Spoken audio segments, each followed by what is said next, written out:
Hello guys, I am C S Kashish रचवानी।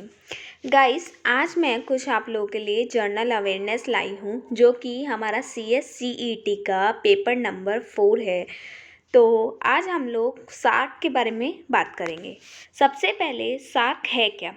SAARC की full form है south Asian association for regional cooperation.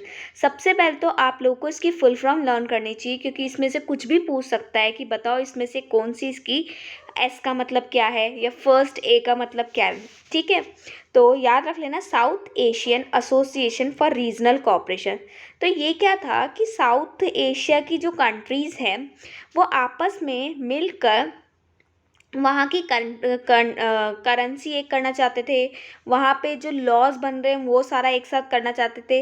तो इसीलिए SAARC को उन लोगों ने बनाया ताकि एक ऐसा कॉपरेशन बने और उस कॉपरेशन की हेल्प से हम सारी कंट्रीज़ एक जैसे रूल्स अप्लाई करें जो साउथ एशियन की कंट्रीज़ है। तो देखो, इसमें ये पहली बार आया कब इस्टेब्लिश हुआ था, ये ढाका में ऑन 8 दिसंबर 1985 में हुआ था। ठीक है, तो इसकी डेट लर्न कर लेना, ढाका प्लस 8 दिसंबर 1985। इसकी मेंबर स्टेट है अफ़गानिस्तान, बांग्लादेश, भूटान, इंडिया, मालदीव्स, नेपाल, पाकिस्तान, श्रीलंका। अब आप बोलोगे मैम कैसे लर्न होगा ये?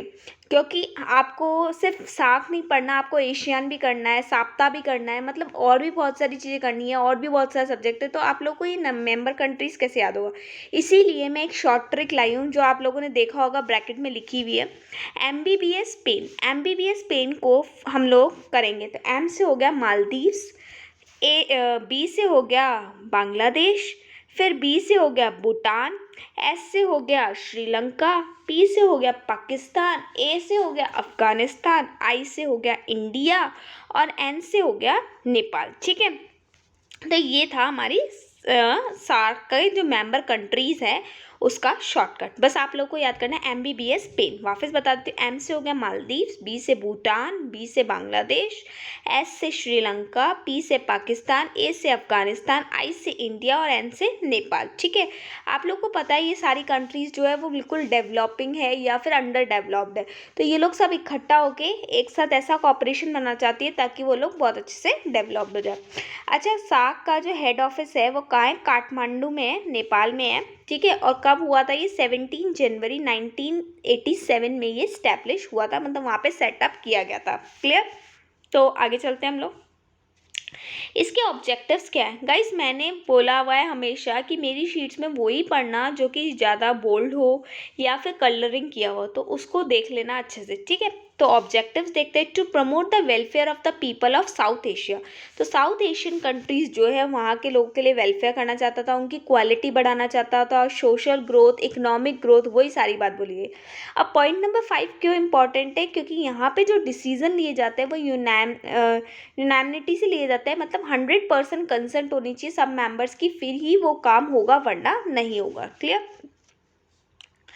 अब देखो, ये हम लोग मेंबर कंट्रीज़ के लिए हम लोग क्या करें, मैंने ये चार्ट के फॉर्म में बता दिया। ए से अफ़गानिस्तान, MBBS पेन था ना, वो बस वही सारी चीज़ें हम लोगों ने यहाँ पे बताई है। क्लियर? तो आगे चलते हैं।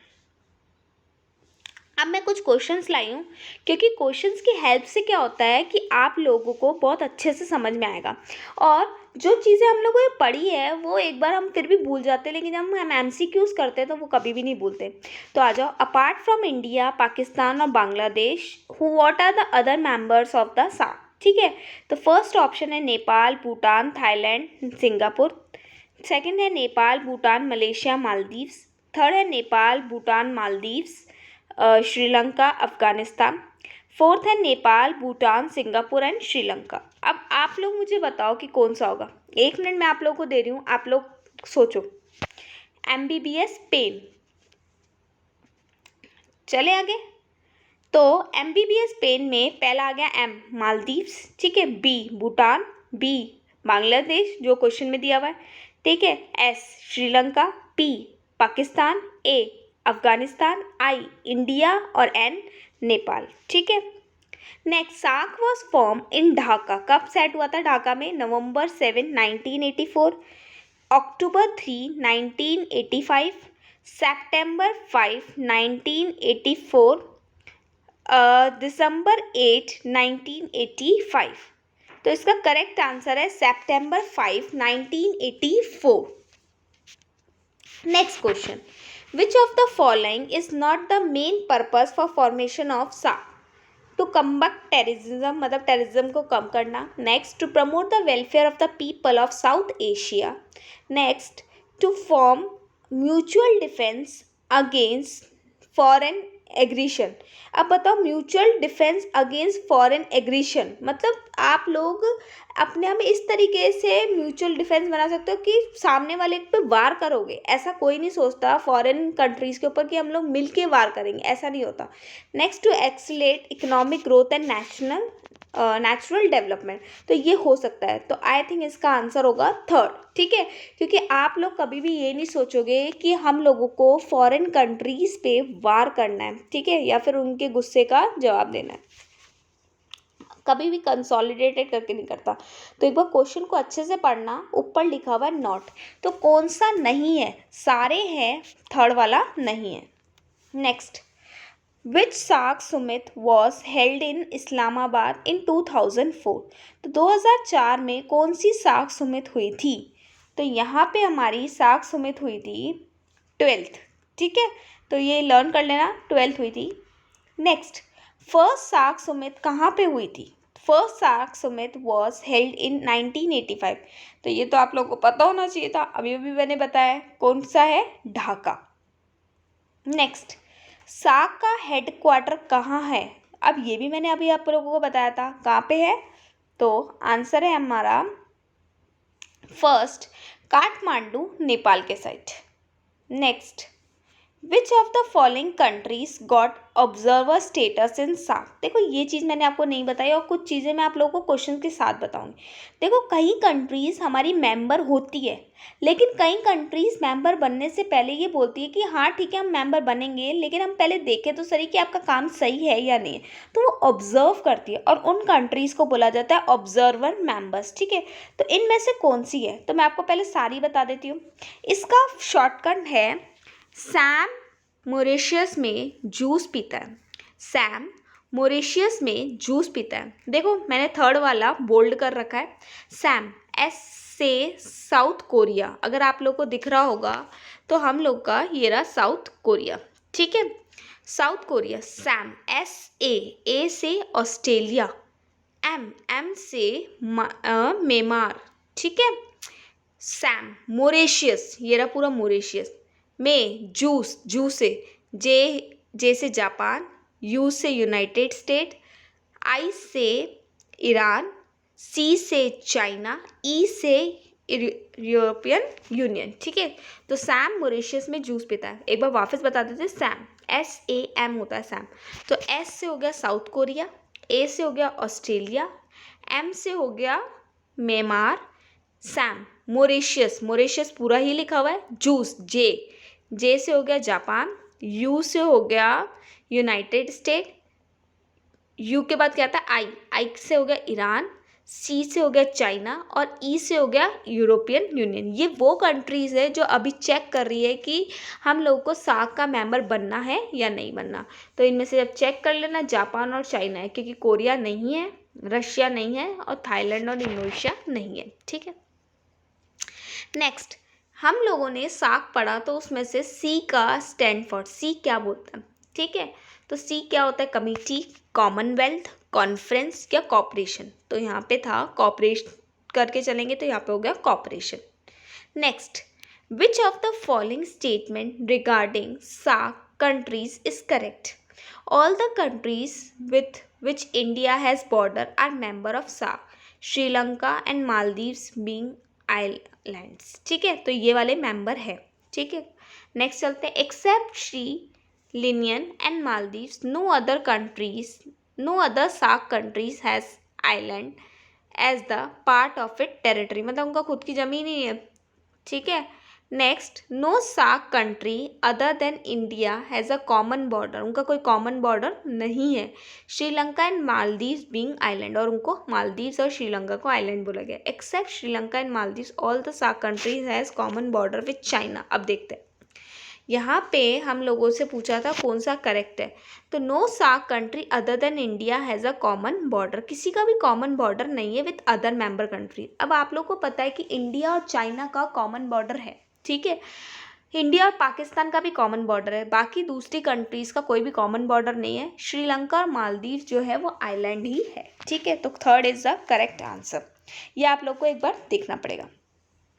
साप्ता किसने बनाया, तो सार्क के अंदर एक अग्रीमेंट हुआ था जिसको बोलते हैं साप्ता, ठीक है, south Asian preferential trade agreement होता है ये, कि मतलब हम इस साउथ एशिया में जो भी ट्रेड करेंगे वो पहले करेंगे, मतलब इसकी फुल फॉर्म है south Asian preferential trade agreement. Preferential trade agreement मतलब किसी दूसरे के साथ ट्रेड करने से पहले में हम लोग आपके साथ करेंगे। तो ये वाला कौन लाया था, तो ये भी सार्क ही लाया था, साप्ता को सार्क लाया था, याद रख लेना।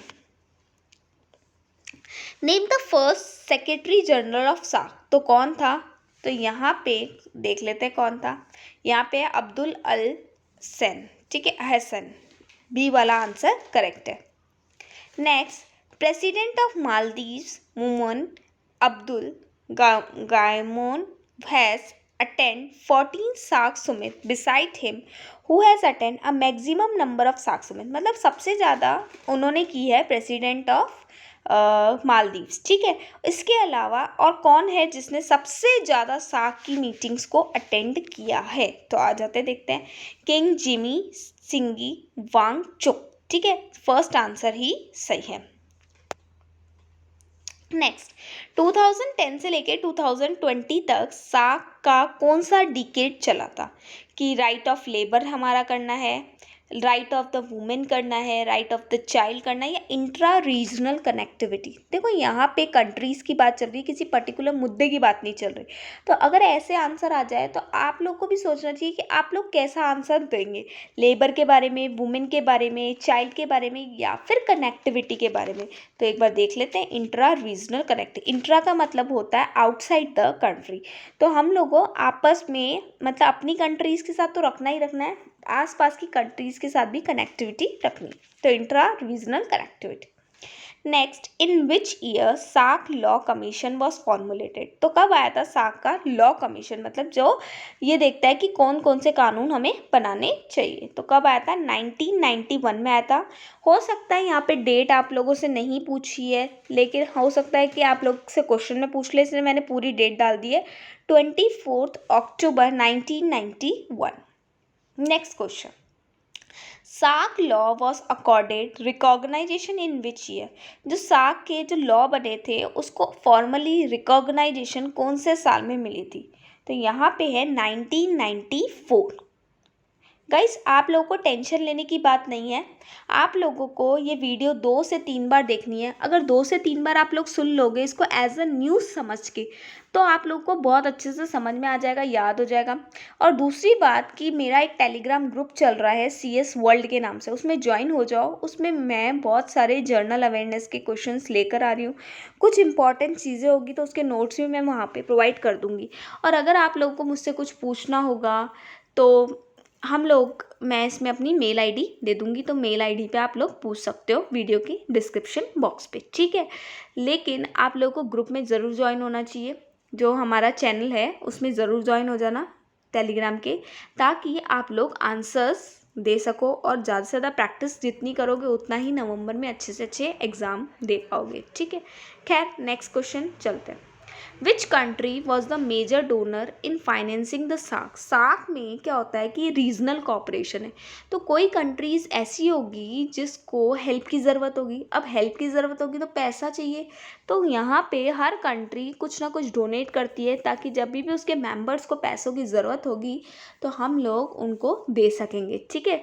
तो यहाँ पे सबसे ज़्यादा फाइनेंस मेजर डोनर कौन था, पाकिस्तान था, श्रीलंका था, इंडिया था, या बांग्लादेश था। अब देखो पाकिस्तान इंडिया के तो चांसेस बहुत कम ही होते हैं, फिर भी आगे देखते हैं, तो यहाँ पे है श्रीलंका, ठीक है। Next, who is the current secretary general of SAARC, तो current secretary general of SAARC कौन है, तो इसको तो आपको लर्न ही करना पड़ेगा। देखो, इसाला रुवान वीराकून बोलते हैं इसको, ठीक है, तो ये है हमारे करंट जनरल सेक्रेटरी।